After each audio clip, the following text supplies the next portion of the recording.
Hi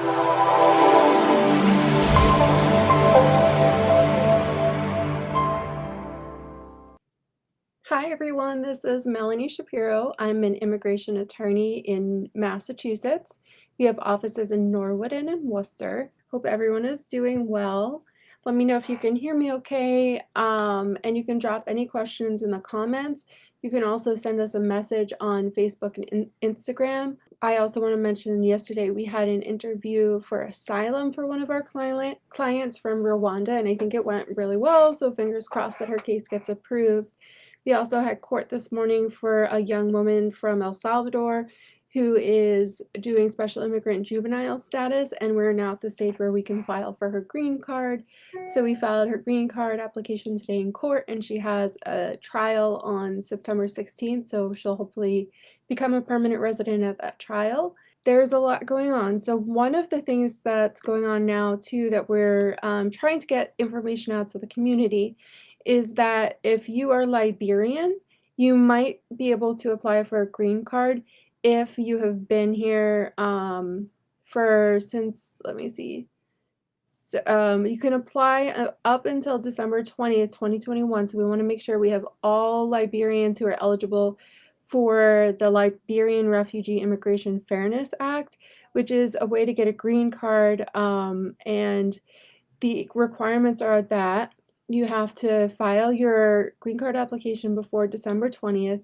You are a national of Liberia, and you've been in the United States since November 20th, 2014, and you're otherwise admissible to the United States, so you haven't been convicted of certain crimes. So yeah, so we're really excited about this. Hopefully we'll be able to get some Liberians into the office so that we can get these green cards for them before the eligibility period expires on December 20th, 2021. So if you want to book an appointment with me, you can send us a message on Facebook or Instagram, or you can call us at 781-461-0100. That is also our WhatsApp number. It's the same as the office. So again, 781-461-0100. All right, I'm going to get started with your questions. So the first question that I have is, hello, we applied in November 2020 and we still haven't received a biometrics appointment. Please suggest. Okay, so that is unusual that you haven't gotten a biometrics appointment yet. It's normally like within a couple of months. So what I would do is I would go on to the USCIS.gov website and do an inquiry on your case. So you can do that just with your receipt number for your case, and then just try and find out what's going on. You can also go onto that website and you can select Ask Emma, which is a live chat, but it's kind of an automated one. You can also call the USCIS hotline, and the number is on the website, and ask what's going on just to make sure everything is okay with your case. So thank you for your question. So hello everybody on Facebook and Instagram joining us. I'm Melanie Shapiro. I'm an immigration lawyer in Massachusetts. So I am here today answering any questions that you might have about immigration. So go ahead and drop a comment, drop your questions in the comments. Let me know if there's anything you want to know about immigration. And I'm going to go on to the next question that I have now is from Rosemary. Hi Melanie, I saw your last video on YouTube and wanted to ask you, what about withholding of removal proceedings and asylum cases? So in the video that she's talking about on YouTube, I was talking about some updates to immigration policy courtesy of President Biden. So under the Trump administration, there were a couple of decisions that were really, really terrible for asylum law. Those were a matter of AB and matter of LEA. And basically these two decisions were really trying to get rid of asylum based on domestic violence and asylum based on membership in a family. Like, for example, if someone in your family is murdered because of who they are and you are associated with that family, historically you could have applied for asylum, right? So based on that. And also just, a couple of other things about asylum. So this decision was really good for asylum because it clarified some previous case law and it made sure that survivors of domestic violence were able to still go forward with asylum applications, so it strengthened asylum for that. And for people who fear persecution based on gang violence or based on their membership in their family. So yeah, so that did really help a lot with the asylum cases. So thank you for your question. So the next question that I have is from a Pakistani mom in the USA. She says, I have 2 USA born kids and I'm waiting for my asylum interview for 5 years.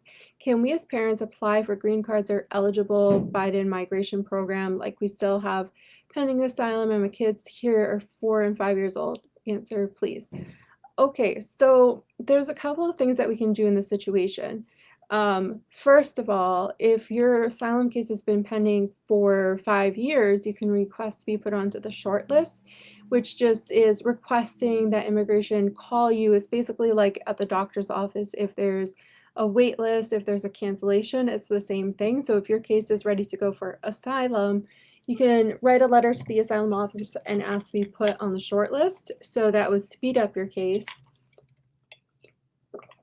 And unfortunately, in order for your children to be able to benefit you for immigration, they have to be 21 years old in order to apply for you.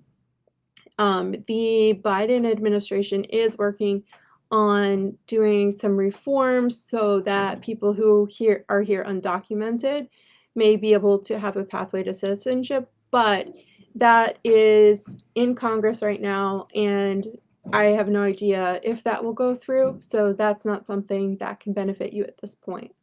The next question I have is from Khalid. I also watched the last YouTube video and I wanted to ask about the DV lottery for 2022.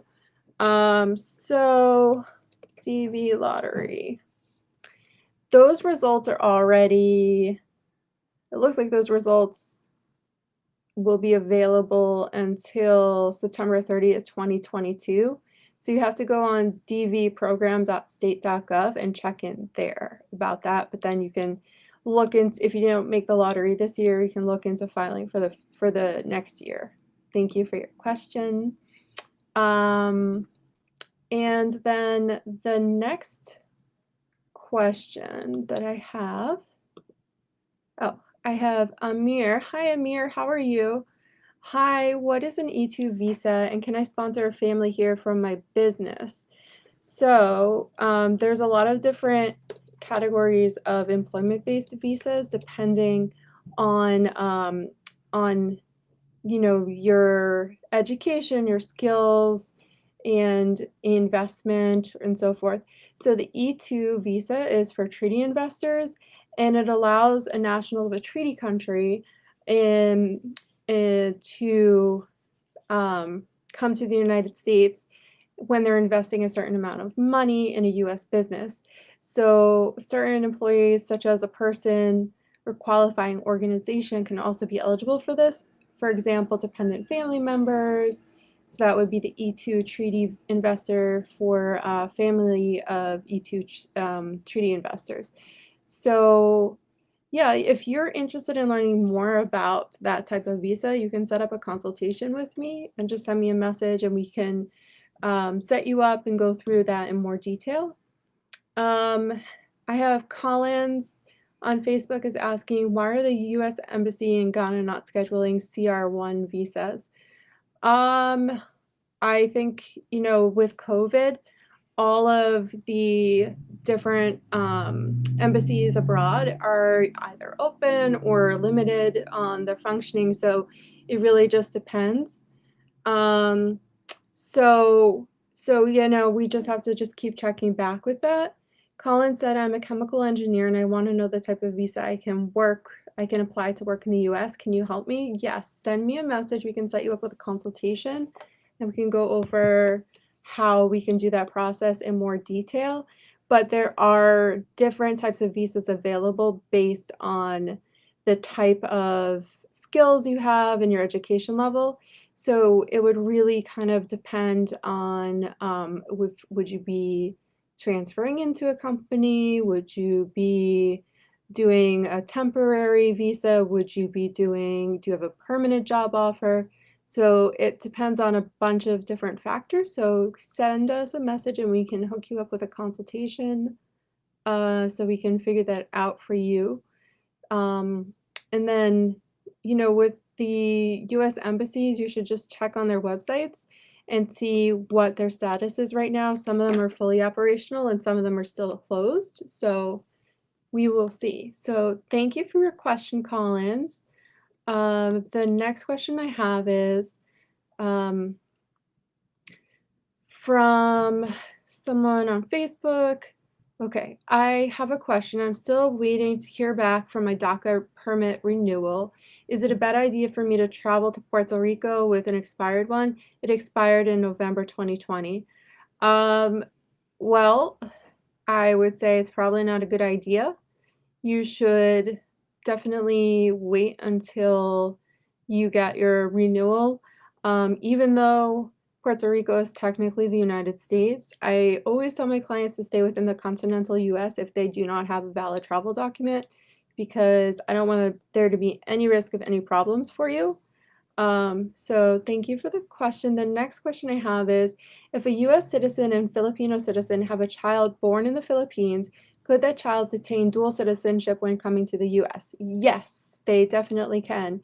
So there is the consular birth abroad process, the CBAP. So basically, you can report the birth abroad at the Filipino embassy, and then get the go through the process there and get your child's U.S. passport there. Or you can also register for that in the United States. So it just kind of depends on where you are, where the child is, etc. Okay, so the next question I have is, my husband is a Mexican national. He was denied a tourist visa to the US in 2019. I had a stroke February 2021. Can he apply for an emergency tourist visa? I normally am in Mexico, but now in the States. So what your husband can do is humanitarian parole, because this is basically paroling somebody in for a humanitarian purpose.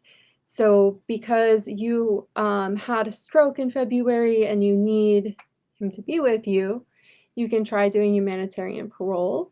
You can also try the emergency tourist visa again to visit you for an emergency. That would be the fastest way to do it. But if for some reason that was also denied, then you can apply for the humanitarian parole. And you know, once he is here, or when he's there, you can do the marriage petition for him. So at least you can get the process started so he can get a green card and be here whenever he wants to be here.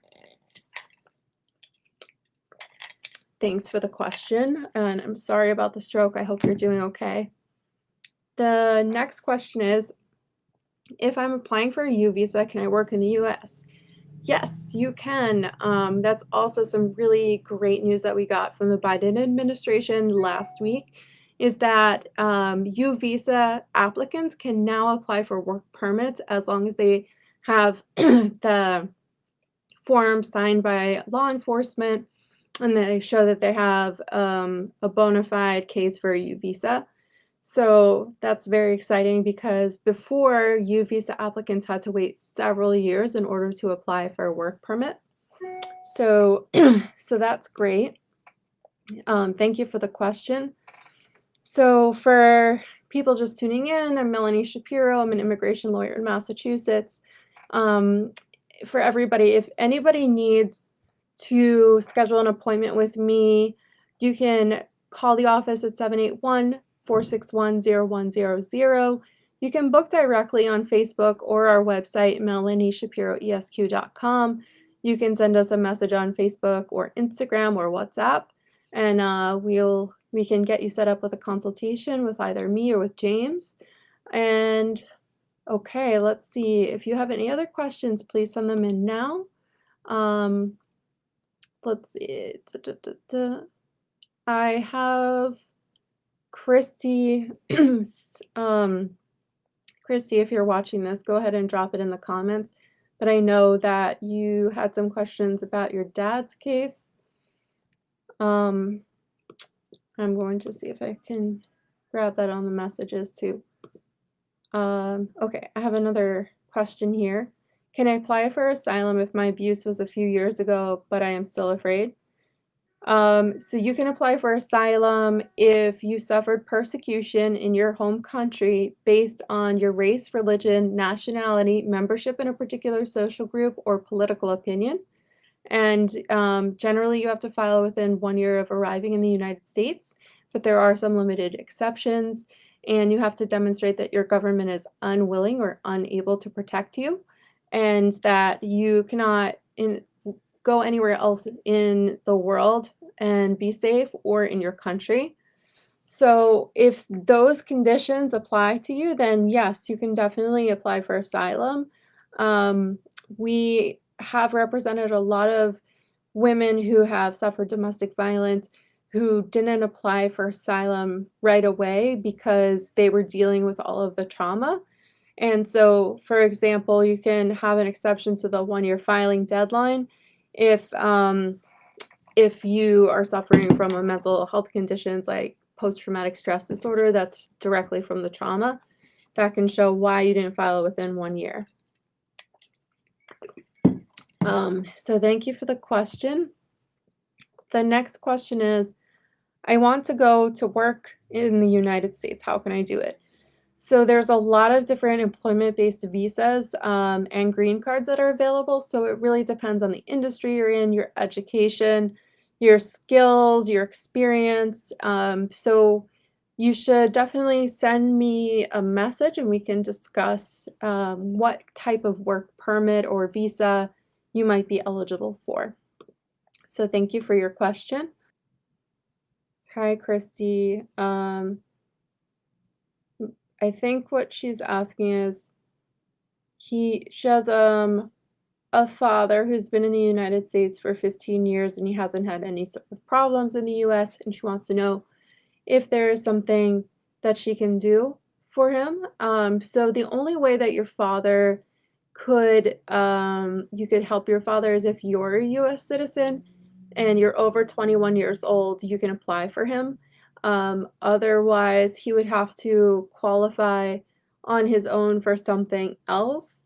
So I would really need to sit down and talk to him to see if he had any other family members that could petition for him, like if he has a wife that's a US citizen, or if there are any other kids that he have that are US citizens, or if he's afraid to return to his country, he might qualify for asylum, or there might be something else that he might qualify for, but it's not an easy answer based on the information that I have. Okay, thank you for your question. Thanks for everyone for watching the program. I hope you have a great day. Bye.